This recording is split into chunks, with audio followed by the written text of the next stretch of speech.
Good morning, and thank you for joining the second session of Gender and Power Talks. My name is Soo-young, and this is Hyojun, and we're both Associate Relationship Managers at BNP Paribas.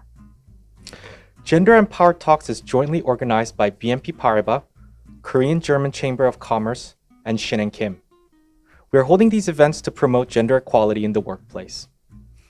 Today's Gender and Power Talk is a continuation from our successful event in 2019, where we heard from professionals from various industries on their perspectives and experiences on important topics such as female leadership, challenges to women, and gender stereotypes in the workplace. Following the panel discussion in 2019, today we'll be having in-depth conversation with two industry leaders. Because of the COVID situation, we're hosting this event virtually. While this health crisis is affecting our daily lives, we also see that it is taking a toll on the social progress we have made on many fronts, including gender equality.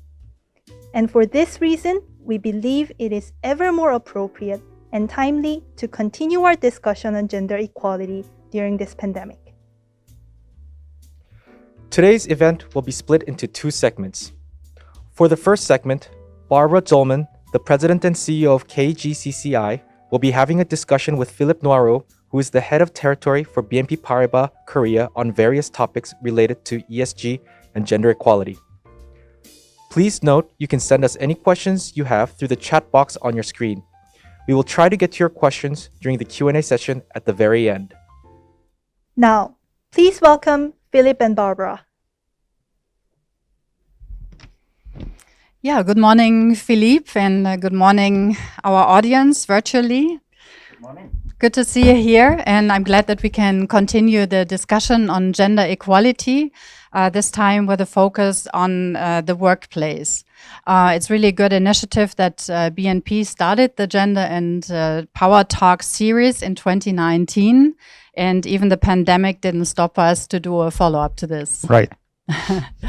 So the first topic I want to talk with you about is the initiative at BNP for gender equality. I understand you have programs on the global level. I would like to hear a little bit about this, but also how this breaks down to Korea. Okay, sure. Thank you. Well, at global level, BNP Paribas has taken quite a few initiatives. I think one of the most recent ones is the one called Jamais sans elles, which means never without them, which is a pledge taken by the group executive committee saying that for any debate, any public event where you would have more than 3 people attending, a member of the group Comex would not attend unless there would be at least one female in the panel. So that's an important pledge, and we've actually made the pledge at various levels within the organization. Second set of measures or dimensions, I would say, is we have continued to increase female representation at senior levels within the bank. So we now have 6 members out of 18 or out of 19 if we count the CEO as female leaders, so it's almost 30%.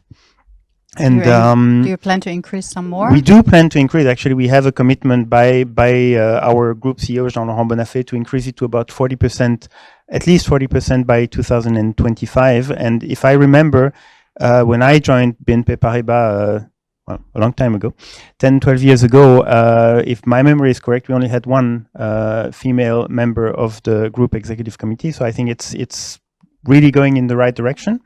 We also have 30% of our senior management positions held by female representatives, and there as well we have this pledge of increasing it to 40% within the next 4 years.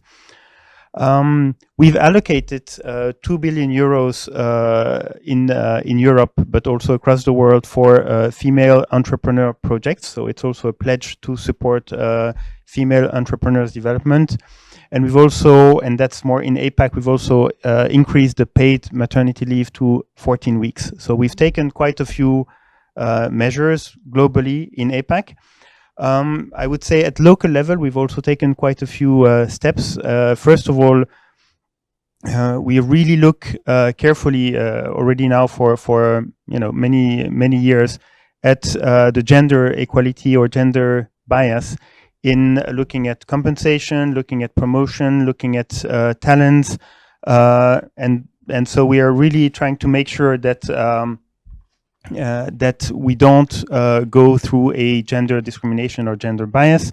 We also have increased the number of female staff in our local management committee. We now have 3 members out of 12 who are female.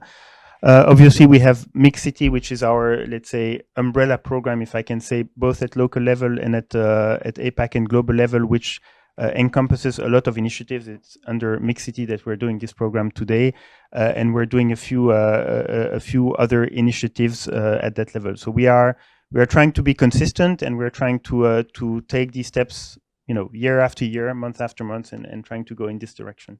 Mm-hmm. That's really interesting to hear. Just one follow-up question real quick. Is the banking industry different in this regard to how far it is a male industry and to how far your initiative stands out? Good question. I'm not sure it's specific to banking. I think it's really a global trend. Maybe because the financial services industry is a service industry. Maybe it goes slightly faster, even though it doesn't go fast enough. But I'm not sure there's a systematic difference between finance and other industries. So I would not take that as an excuse if I'm not working in a bank to not progress on the issue. Okay, but maybe because you are in the banking industry, the following question will be quite interesting. So ESG, the environmental, social, and governance criteria, they are quite a hot topic right now, and they are also a very interesting way for investors to evaluate companies in which they might want to invest. And for companies, it's a way to also show and increase the company's performance and values. And gender equality is one of the key metrics for the social impact. So seeing this, do you think there are more areas that BNP should go into to promote gender equality? Yes, I do think so.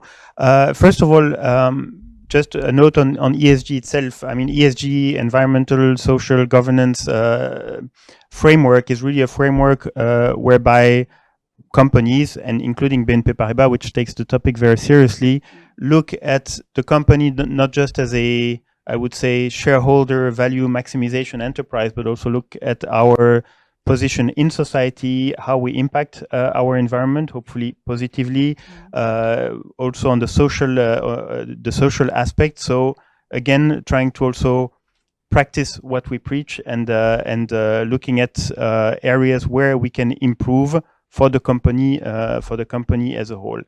Now, as you said, gender equality and gender diversity has been part of the ESG framework for a long time. I think there's many studies that show that diversity in general, including gender diversity, is usually conducive to better performance, better effectiveness of teams, and therefore of companies as well. So coming to what I think BNP Paribas could continue to improve, I would say female representation at all levels, including most senior levels. Again, we are at about 30% now. We're moving to 40%. I think target should be 50. When will we get there? I don't know. As a woman, I say 60. At least 50. And overall, I would say the area or the objective should be to create an environment where female staff can have exactly the same opportunities as male. They can climb up the ladder, without limitation, and obviously hold, senior positions, and for those positions earn same salary as men. That would be the two areas where I would say we can still do progress, even though we're moving in that direction. Mm-hmm. Okay, so then that's something to follow what's happening at BNP. What I notice many times, gender equality programs focus very much on women, But I think we also need to focus on men, so they are part of the equation, especially this concept of male allies is very important. So the contribution of men in the workplace, but also in the family, the husbands and the brothers and the sons. So I would like to know from you as a male, how can men contribute more to the topic of gender equality? So coming from the program to really, incentives to do something about it. Well, first of all, I think it's as you say, it's key to recognize that gender equality is not a woman's only issue. It's an issue where men play a very, very important responsibility. First of all, because men are 50% of the population. Also because men today are still in more position of influence, more position of power, and therefore they can also help make decisions that help steer companies, groups, society at large towards more gender equality. So I think men should contribute actively. And how can they contribute? I think one of the area is fighting unconscious bias. So realizing that, by definition of unconscious bias, we don't necessarily see it at first. So you need to educate yourself about it and see, are there instances where you react in a certain way where you have a stereotype in mind and you should question your own stereotype. I think for managers, you need to support and empower women. I think it's very important to provide, especially if you're in a position where you're senior, where you have influence, that you show example and you support and empower women in the workplace and you promote them. I think another very important point is really this topic that I would say gender equality is not a zero-sum game. So sometimes as men, we might have the impression that if there's 10 senior positions to fill in, and if there are more women being promoted, that means fewer men, and therefore it's your gain is my loss. And I think it's a very wrong way to look at it. And if you look at it more as a more diversity, more gender diversity, therefore, and more women in senior positions actually increases the effectiveness. More diverse opinions, more diverse ways of looking at the problem, leading to more effectiveness, better performance, meaning things improving, meaning more opportunities for everybody. If you look at it that way, then your mindset changes as well, and you don't get this kind of sometimes passive resistance, but on the contrary, you try to look at it in a very positive way, and you try to embrace it much more actively. And then one last thing I would like to say, which I personally believe is quite important, even though we're a company, so we're not supposed to give that much advice to as to how people should behave out of the office. I think this topic of gender equality and gender diversity starts at home or continues at home. I mean, you cannot really say at the office, I'm all in favor of gender equality and gender diversity, and at home, I behave, the way the way I've always behaved, and I don't want to change. So I think it's important for men to have these discussions with their spouse, with their partner, with their children. Establish objectives, measure them. I was reading recently this statistics, which I found interesting but a bit depressing, that I don't know if it's for Asia as a whole or for Korea, that men in general spend about 45 minutes per week on household topics. So 45 minutes per week is about 7 minutes per day. I don't think we can be happy with that. So yeah, I would say as a man, with your spouse, set targets. Commit to a certain number of things that you will do more of at home, and you will see there as well, it's not a zero-sum game. Actually, it improves things quite a bit, and from then you can also bring that back to the workplace in terms of attitude. Okay, this is a little bit the theory, that we just described and the place we want to be. But can you give an example on how this really shows within BNP that the programs take an effect, that men also take part in the gender equality programs. Do you have any examples you could give there? Do you have any men who take parental leave or something like this? As far as parental leave, yes, I would say yes. It depends on the country because there's also a cultural aspect to it. But in Europe, clearly people start to take parental leave. I think 10 years ago, it was a topic where men would not necessarily be very enthusiastic. Also, the look from others as to whether or not this is the right thing. Now it is improving considerably in Europe, in the United States. In Asia, it's still at the beginning, but it is improving. And what you need to do, you need to have examples. You need to have, if you see a colleague doing it, you will think about it, and you will not necessarily think it's something just for women. So it is improving. I would say, again, in Asia, it takes a bit more time, but it is improving. Yes, definitely. So then this might be an area to focus on further in the Asian areas. Definitely. Yeah. This brings me to my next questions. You described the programs that you have at BNP, and you seem to be really serious about this. What are recommendations for other business leaders who might still want to work on more gender equality, and they look for the right way to do this? I would say, first of all, education. I think education is quite important, and education is education about gender bias, about unconscious bias, about effectiveness of diverse teams, and it's continuous education. So it's not, you do the 2-hour training and then you move on and you take it again next year. It's more than that. And education is also not just, company imposed education. It's, do your own research on the topic, look at it. There's many pieces of research that are publicly available that talk about that topic. There's many statistics available that talk about ranking of countries or areas in which some countries do very well, some countries can improve. So do the research. I would say, as a leader, lead by example. Practice what you preach. So if you talk about gender equality, look at it, consider it, take positive steps. And speaking about positive steps, I would say, as I said before, support women, promote women. Going back to one of my first points about the fact that we have 6 members of the group executive committee as female leaders.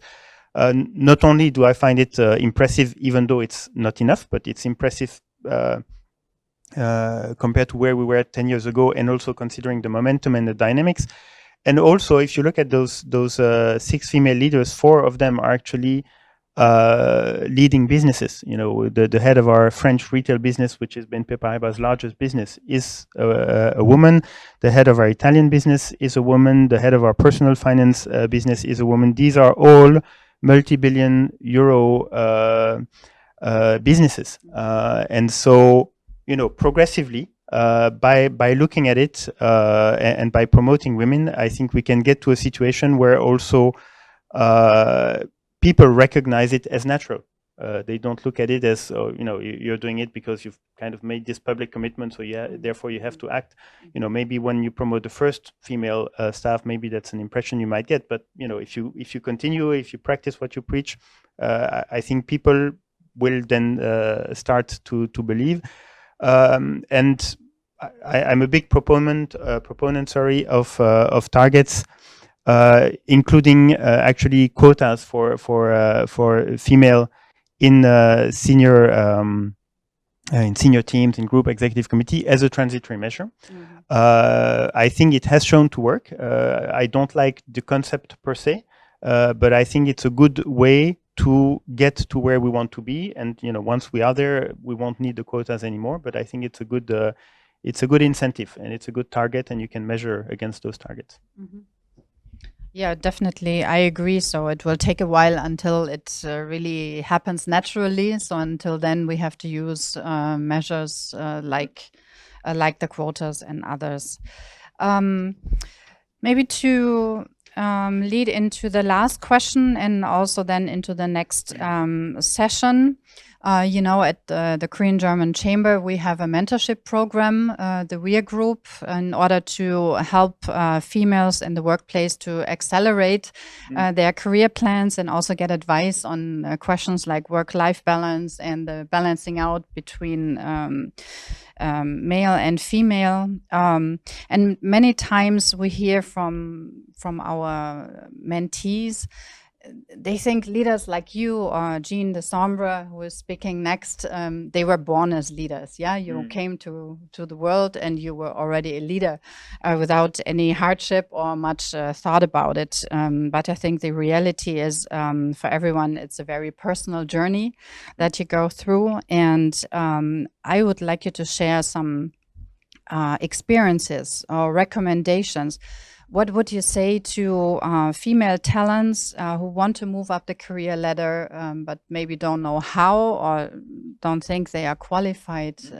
Please share some recommendations. Well, I would say, first of all, don't think you're not qualified.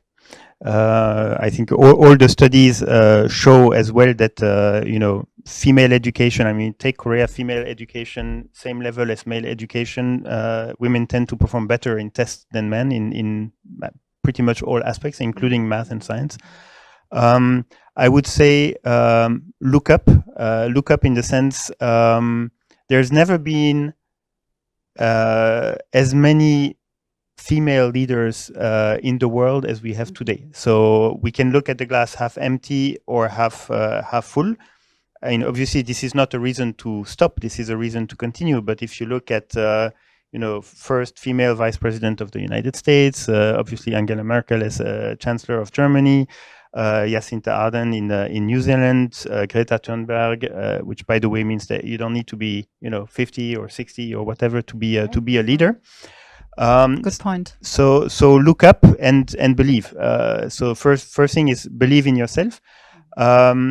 And then I would say find sponsors. I mean, you're talking about mentoring program. The way people grow is by having mentors and by having sponsors, people who believe in them and accompany them in their journey. And I would say also engage your colleagues in the discussion. Engage your your boss, obviously, but also your colleagues in the discussion.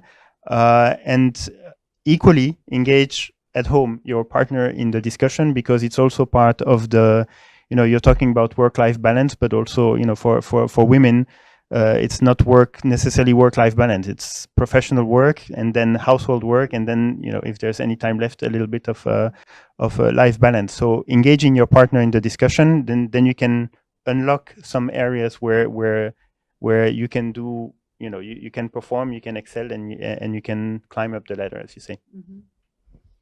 I like that you said unlock, because that's also the description for our program. We think it's really to unlock the potential. The potential is there. We just have to let it out and have people like you as male allies supporting women to get their share, their equal share in the workplace.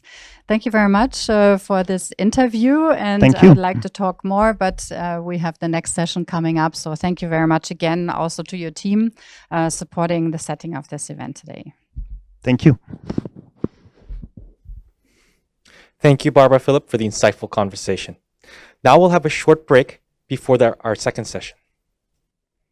Now, moving on to the second conversation, we would like to welcome Jean Desambre, Executive Vice President of the global healthcare company Fresenius Medical Care.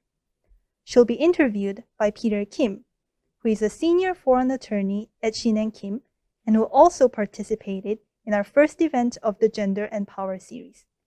Please welcome Jean and Peter. Hello, Jean. Hope you can hear me.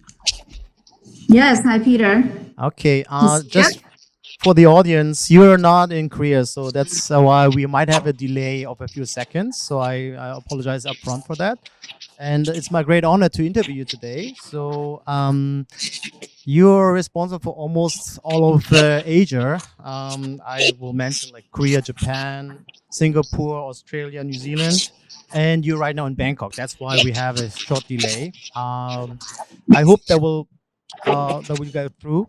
Could you maybe describe or introduce yourself a little bit more to the audience? And please. Sure. Hi, everyone. I'm honored to participate in this Gender and Power Talks. My name is Jean DeSambri, and I work for Fresenius Medical Care. My company is world's leading provider of dialysis products. Globally, we treat over 350,000 patients, and we provide life-saving dialysis treatment every 0.6 second. Our corporate mission is to create a future worth living for our patients worldwide every day. And as Peter mentioned, I'm responsible for the businesses in the developed healthcare markets within Asia, including Korea. So you might be wondering how I ended up here. So let me start with a little bit of my background. So I am Korean American. I grew up in America in an immigrant family. My parents immigrated when I was very young. So being an immigrant means my parents were very much of the view that, we are Asian minority, and they had two daughters. I'm the oldest, and I had a sister as well. So growing up as an Asian minority woman, my parents expected me to pursue a career route, which would be more of a secure, guaranteed professional world. And at that time, when I was growing up, that meant going into either medicine or in engineering. Now, I went to Harvard College, and I started my college career as a chemistry major, majoring in pre-med. But I had a change of heart. I decided that, medicine wasn't my path or my passion. So I decided to go to law school, like you, Peter. So I started off my career as a lawyer on Wall Street, focusing on mergers and acquisitions and securities. But during law school, I ended up marrying my a law school classmate. Thank you for the introduction. Very interesting. It's actually quite amazing that you have been both like doctor and a lawyer. So anyway, I would like to come to the next question, or the first question actually. As a female executive in a male-dominated environment, what does it mean for you to talk about gender equality, and how do you experience it throughout your career?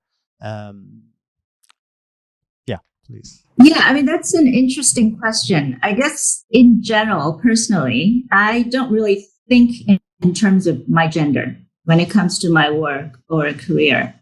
Perhaps I've been lucky, but I felt like, basically my career is I have a job to do.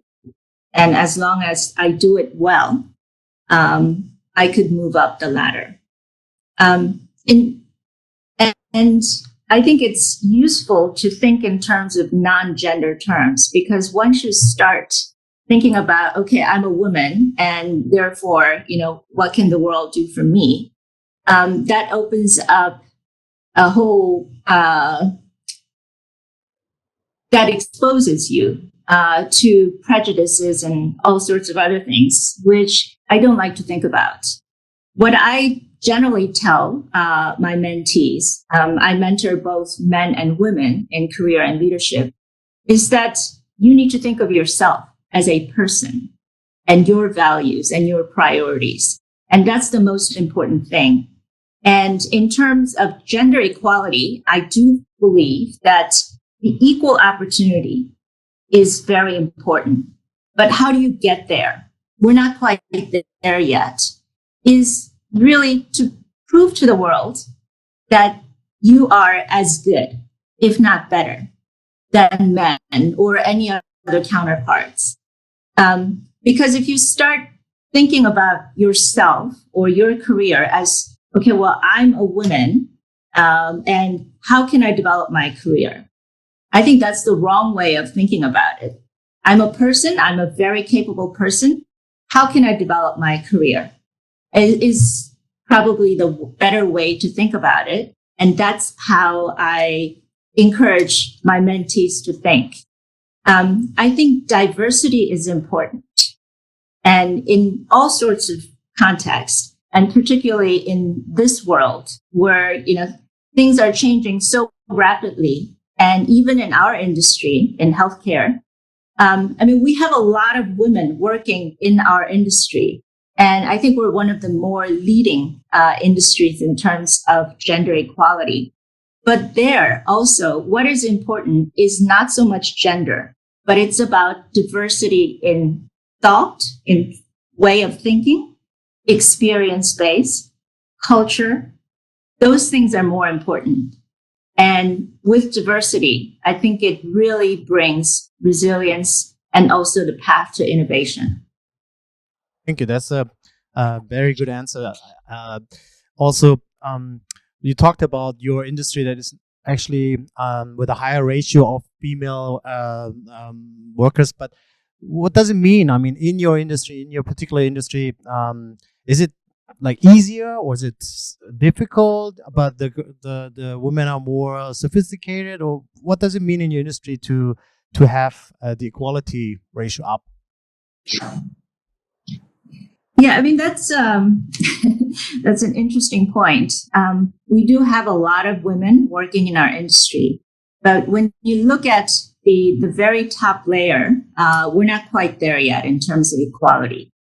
Now, I think there are more opportunities because we have, for example, in my company, we run over 4,000 dialysis clinics. So we have a lot of women who are nurses, and nurses who are also, at the managerial level. But when you look at the executive level, we are not quite there. So there's a lot of work to be done in terms of leveling the playing field, if you will. But again, I think in terms of thinking about gender equality, I think we need to think in terms of opportunities, whether there are equal opportunities available to move up. Rather than just looking at the numbers. And I think in healthcare, we are doing better than other industries. Good to hear. That's bringing us forward in our project and our ideas. What would you say were the special challenges in your career? You said it's easier, or it's not as difficult as other industries, but still, what was in your personal life? What were the challenges to go up and to become an executive?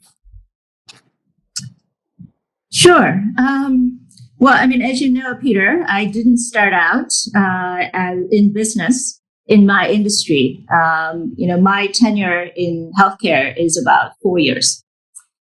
Before then, I was in law. And as you may know, in legal career, it's, you are full on 24/7. And with 4 children, it's a juggling act to manage that kind of commitment, work commitment, schedule, as well as a family. So important thing for me, and the best way to tackle any challenge for me has been to understand very clear what my priorities are. And for me, my priority is my family before work. And so my career has not been a straight line trajectory. For example, I've taken couple of times a break during my career to focus more on my family needs. But what has helped me is to understand that, yes, I have family and I love my family and I will devote whatever time necessary, but I also need to devote time to develop my own career. And that's what I have tried to balance.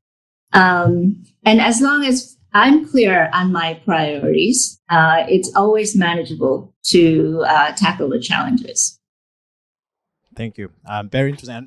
It's amazing that you have family, everything, and still manage to build up your career. So I have very much respect for that. Next question would be, the data shows that diverse leadership delivers better results and is part of the ESG, the environment, social governance, which is impacting on the better society. So for your experience, you mentioned already a little bit, Can you share an example why diversify and inclusion really matters in a working performance? Absolutely. Now, when you talk about portfolio management, one of the key important long-term success factor and sustainability is diversification. So I think it's the same concept in people management. So especially in today's world, and some people call it the VUCA world, volatile, uncertain, complex, and ambiguous. Long-term sustainability really depends on diversity in views and experience. So just to give you an example, in our Korea business, just until recently, it had been under the same leadership team for about 20 years. Now, it had been a very successful organization, and yet in terms of looking forward to be preparing for the future growth, it was critically important to bring in new perspectives, new leaders. And that's what we have been able to achieve. And diversity in view makes an organization much more vibrant, anti-fragile, and also much more interesting place to be part of. And so going forward, I think, I am very confident that our Korea organization is prepared for that future because we have been able to bring in more diversity into the organization. Thank you. Yeah, it's still, I mean, the next question would be, how is it possible to open or to visualize the opportunities for females or female aspirants to become a leader, to build up a network, a personal network? Is it like difficult to connect to like the superiors or the surroundings? Is it, would you say, is more difficult? Is it difficult for a female, especially when you have family at home? So is that like how to manage this? How can this can be changed? Right. It really comes down to priority and time management. I mean, I think you're right. And I think Philip in the earlier session mentioned this as well, that, you need to have an understanding spouse to be able to support you in what you need to do for your career. Clearly with me as well, time management is really key because you don't have much of that when you're managing both your career as well as family. But what is important is to really devote that time in building the network, expanding your network as well as developing your own needs. So you cannot just tread water when you are looking to climb up that corporate ladder.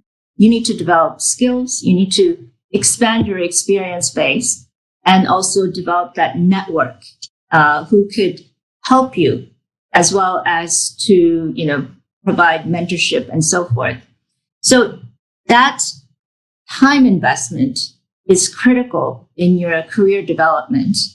And in order for you to achieve it, clearly you need to get some understanding from your family as well. Good point. I mean, I'm still admiring that you could manage everything, having kids and career, everything. So I would assume or think that many of the viewers or other females in corporate working in the work environment are dreaming or desiring to become a leader or in an executive or in a higher position. And this question was asked to Philippe before, or similar question. So what would you tell them? How can they achieve their dreams, their goals?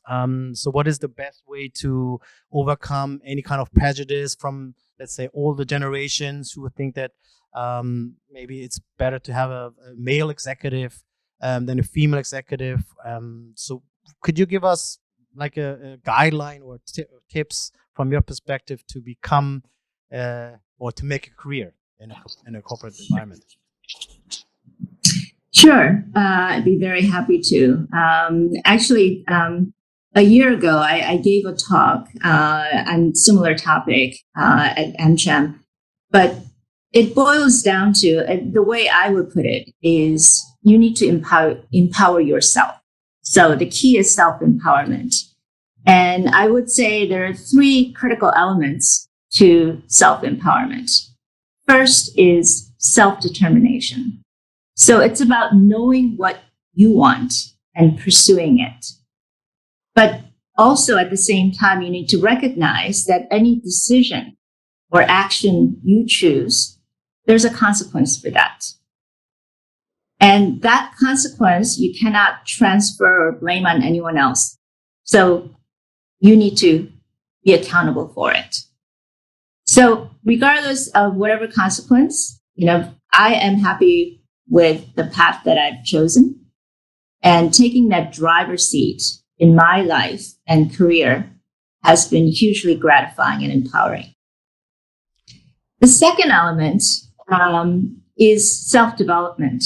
As I just mentioned, you need to work at developing yourself, whether it's skills, experience, or networking. And that investment is critical. And finally, it's self-celebration. You need to be your own fan. You cannot rely on other people for that support. You need to be that support. You need to be your own fan and not your critic. In general, women are very harsh on themselves. I know, because I tend to be that as well. But I need to remind myself quite often that, look, you need to celebrate your own success and also your failures, because failures teach you valuable lessons. And there's always a silver lining in failures. So in sum, you need to decide what you want, and you pursue it through self-development, and you celebrate. Thank you so much. Very, very helpful. And I hope that many people will listen and follow your advice, because you just stated example how to do it, how to achieve everything, have the whole package. It was my pleasure to have the interview with you today. That actually concludes my questions. We will have a little Q&A session right after this, so please stay tuned so you can answer them, hopefully. But from my side, that's it. Do you have anything? Would you like to conclude your interview? Yeah, Peter, well, thank you. I wouldn't say that I have everything. I certainly would not feel comfortable saying that, I've achieved everything. Life is a journey, and it's an interesting journey, and it's full of challenges. Even today, I was trying to help my 11-year-old son go off to school, and he couldn't find something, and we were running around the house trying to locate it. So that's the type of daily life and challenges that I deal with. But it's fun, and so embrace the chaos, and you could manage through it, is what I would say. So life is not about perfection, but it's about balancing act. Great. Thank you so much. So that concludes our session for now. Thank you very much. Thank you, Jean and Peter. Now, please give us a moment until we get ready for the Q&A session. Hi, this is Hyun-suk Kim. I'm leading the multinational corporate banking in BNP Paribas. Also, I'm a chairperson for Mixed Cities for gender equality in BNP Paribas. So we have the interesting question. First question can be go to Jean and Philip. So question is about in order to introduce D&I policy and program like BNP Paribas or Fresenius, how should Korean corporation, which are not familiar with this program, approach and introduce them to company and implement in place? So Jean, can you take an answer first? So we're talking about the gender and inclusive program. Is that Gender, yes, the DNI, Diversity and Inclusive Program for Korean Corporation. right? Yeah, actually, we just started within Fresenius Medical Care, Asia Pacific wide initiative to really promote gender equality in the context of diversity and inclusiveness. And I think it's really important for the local organizations. So, for example, a Korea company to roll this out by getting a group of interested female members to really, start an initiative at the grassroots level. And we've just started this program within Fresenius, so I'm looking forward for that that initiative to really grow at the grassroots level, and it will need the support of the local management team, obviously. Okay, Philip.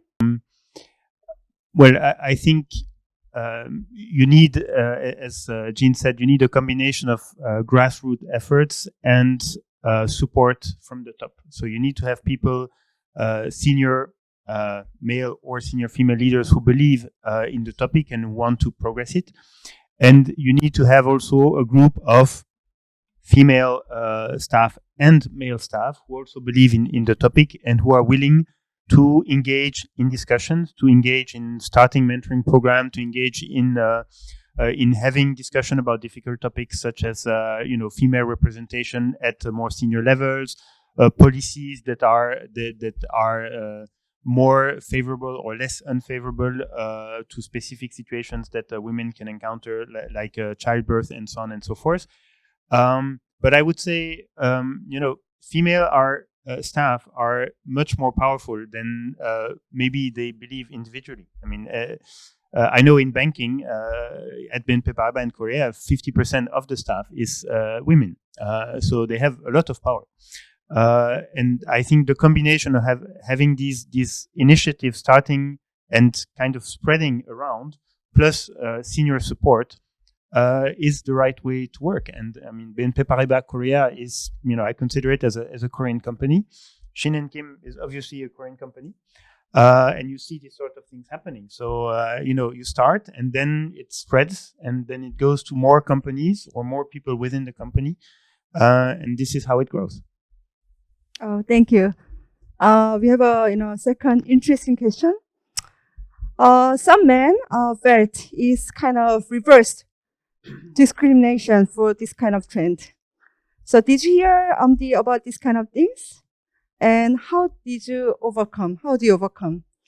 Go for together. So I would like to ask this question to Peter and Barbara. Can you? So I think it is, as Jean actually mentioned, not in primary about the gender. It's more about the person and the skills and what the personality of that person.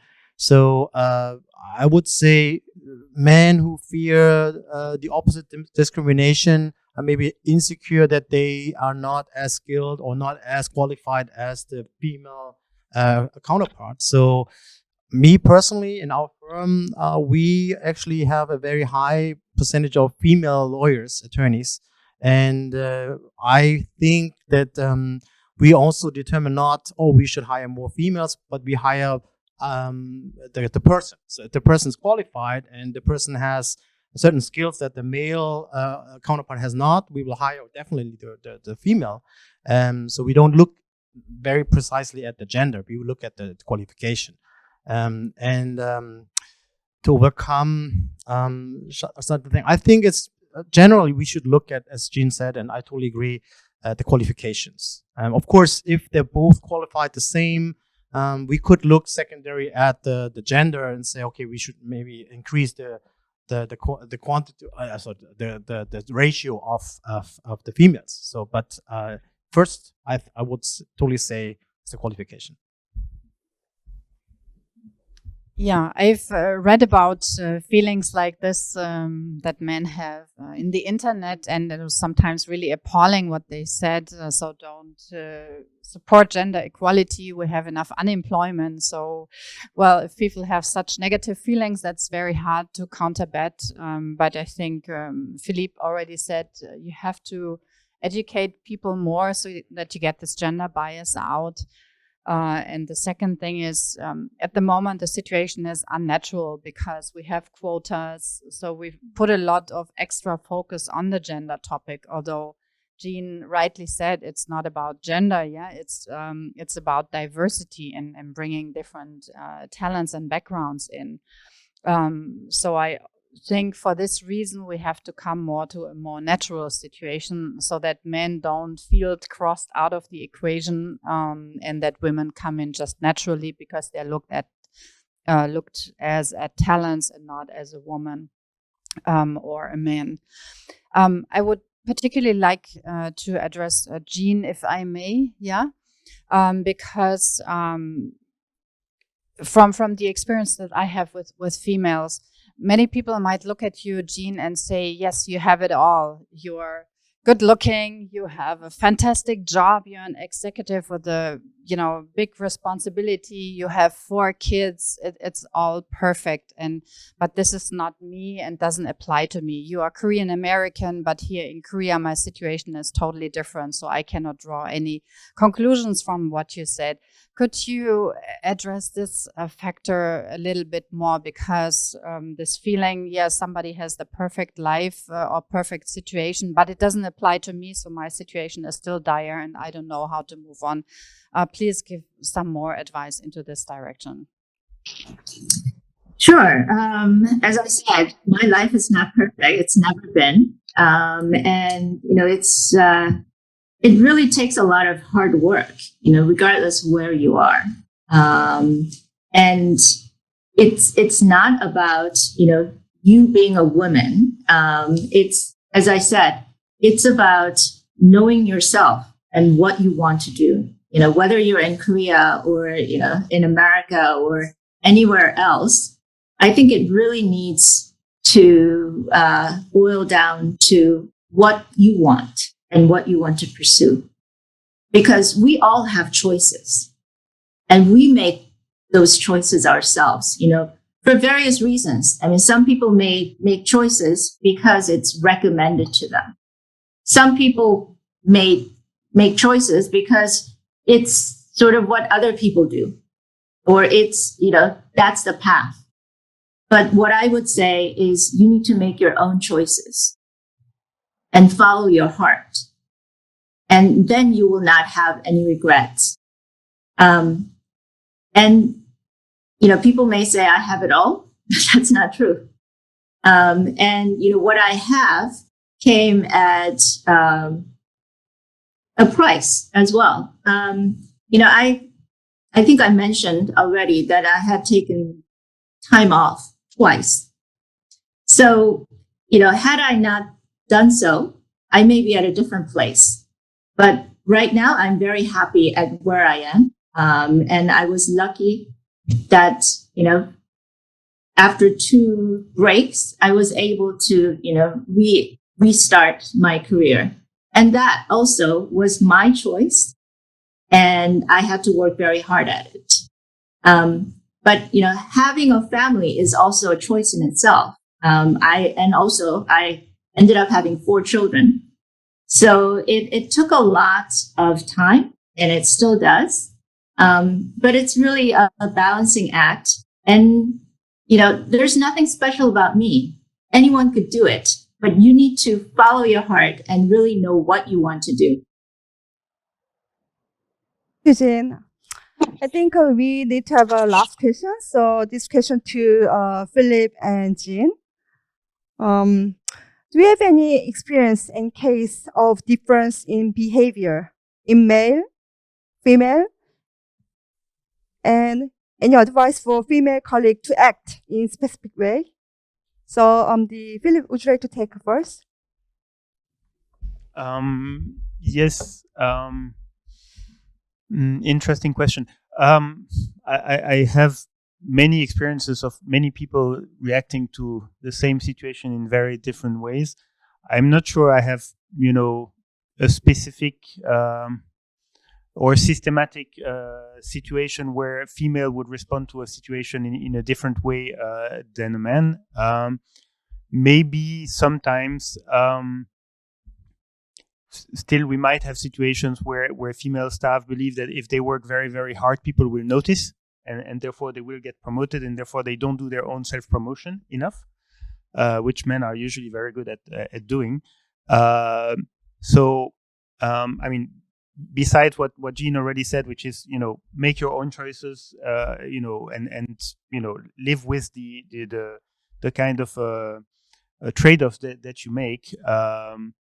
I think finding support, obviously you need to be your first fan and your first supporter, as Jean said, but also finding support, finding people who believe in you and will help you grow, be it a female or a male, is going to be very helpful. So that's, if I can give any advice, that's what I would say. Jean, can you take?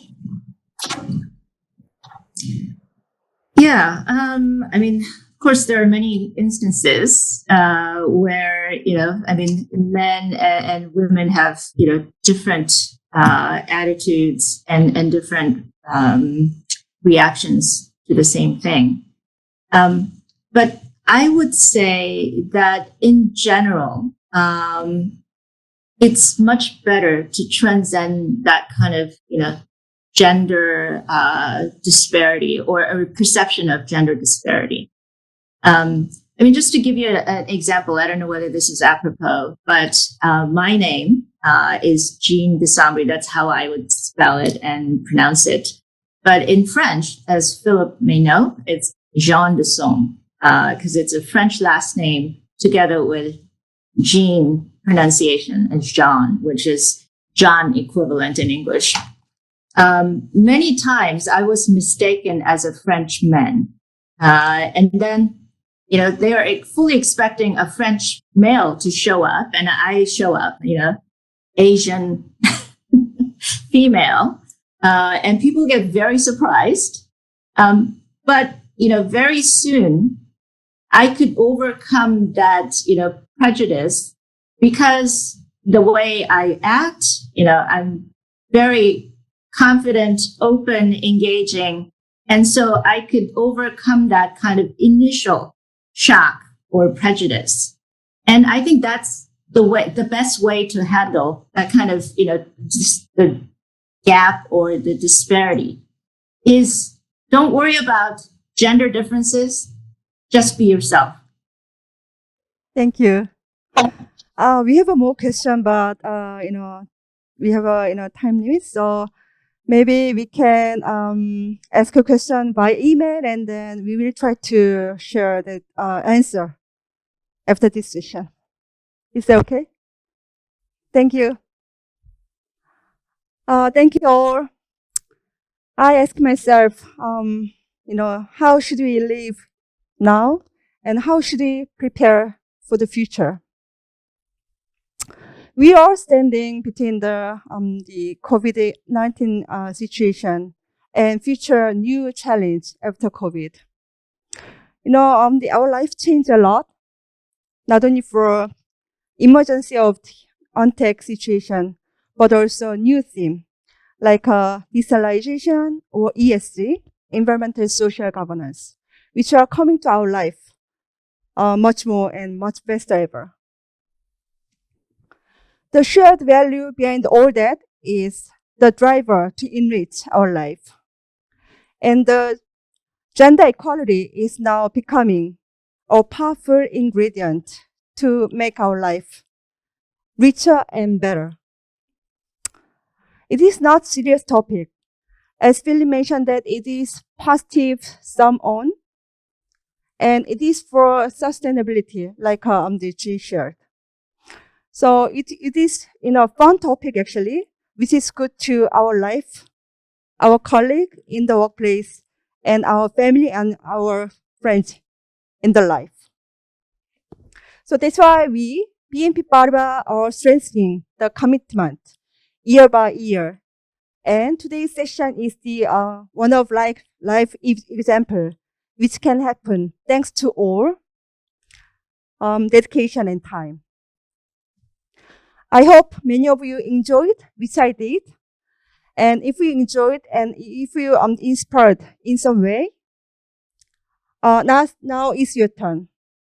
Please join me taking your action to embrace and show your commitment. So I will ask your Philip's ending close.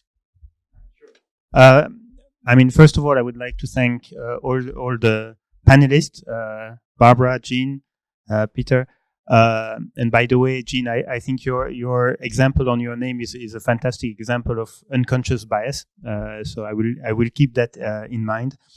I would like to thank all the organizers, Shin and Kim, German Chamber of Commerce, all the staff at BNP Paribas, all the people who are present in this room today, because on the screen you don't see it, but we have about 15 people who have worked a lot to make this happen.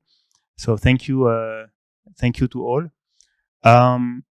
As Hyun-Sok said, and many others said, this is a journey. So it does take time, but the journey has started. It has already started. I do see many encouraging signs. As I said earlier, I've never seen as many female leaders as we see today everywhere in the world, in Asia, in Korea as well. So this is very encouraging. And I think really everybody can and should contribute to the debate. So both female and male, through awareness, educating yourself, taking positive action, celebrating success. As a female, being your biggest fan is also something that I will remember from Jean's remark. And I think it's important. And last but not least, I hope we can continue this dialogue and continue to have this, first of all, through the Q&A sessions, but also hopefully through a third Gender and Power Talk, hopefully next year. So again, thank you very much to all, and bye-bye.